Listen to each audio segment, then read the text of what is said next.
Pour vous, quelle serait la définition du mot extraordinaire? Pour moi, nous le sommes tous, typiques ou atypiques.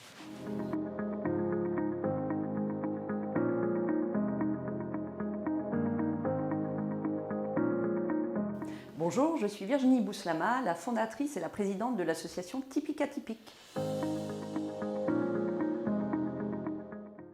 J'ai choisi le nom de l'association Typique Atypique parce que je ne voulais pas m'enfermer dans une seule chose, dans une seule particularité, dans un seul domaine. Et puis surtout, je souhaitais que l'association soit ouverte à tous.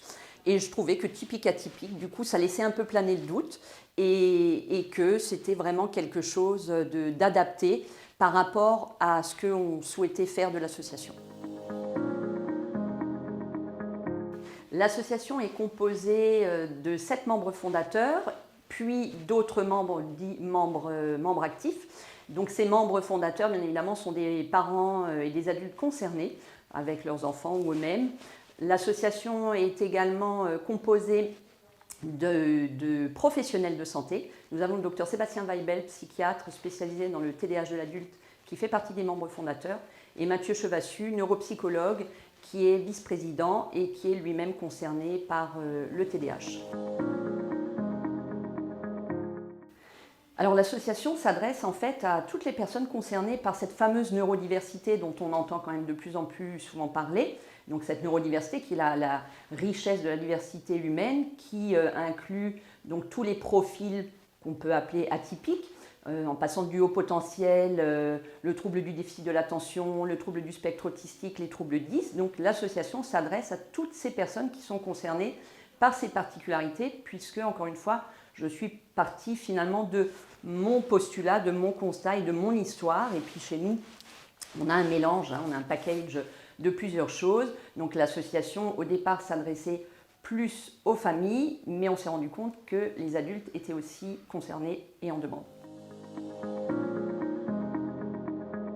Alors les missions sont multiples, elles sont plurielles, je dis toujours qu'on est sur tous les fronts, mais la mission principale, la mission de départ, c'est bien évidemment informer, communiquer, sensibiliser, vulgariser aussi ces sujets, parce que je pense qu'il faut apporter la connaissance de manière abordable à tout un chacun. Donc on s'adresse dans nos missions, encore une fois, à toutes les personnes concernées, familles, parents, adultes, peu importe, mais également au grand public et aussi à la sphère scolaire et à la sphère professionnelle, puisqu'il y a aussi un énorme besoin de ce côté-là.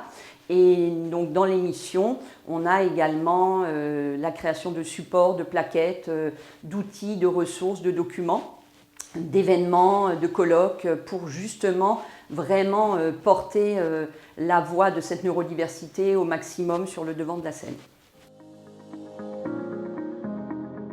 Alors l'association Typique Atypique a pris son envol puisque au départ c'est une association locale, donc barinoise, et très vite en fait on a été surpris puisque nous avons été contactés par des personnes d'autres départements qui se reconnaissaient dans l'association telle qu'on l'a proposée et qui nous ont simplement dit qu'elles avaient envie de créer des antennes de Typique Atypique. Et puis, l'impulsivité aidant, on a dit oui, c'est surtout moi qui ai dit oui. Donc aujourd'hui, l'association se développe, elle fait des petits, et elle est devenue nationale. On a quelque chose comme 10-12 antennes sur tout le territoire, dont une en Guadeloupe. Et chaque antenne est rattachée donc à Typique Atypique, que j'ai appelé national, puisque du coup, on devient national.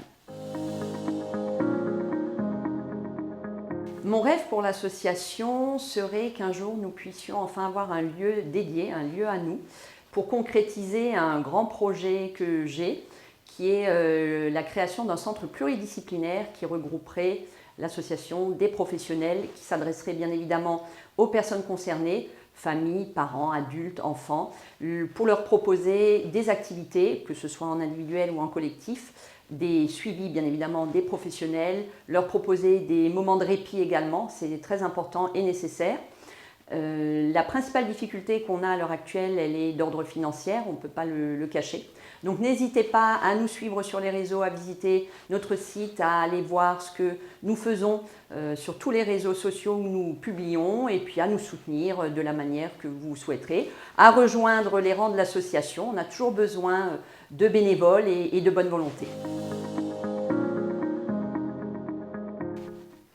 J'espère que demain, ce qui aujourd'hui est vu comme une différence, un trouble, un handicap invisible, pourra être considéré comme quelque chose d'extraordinaire.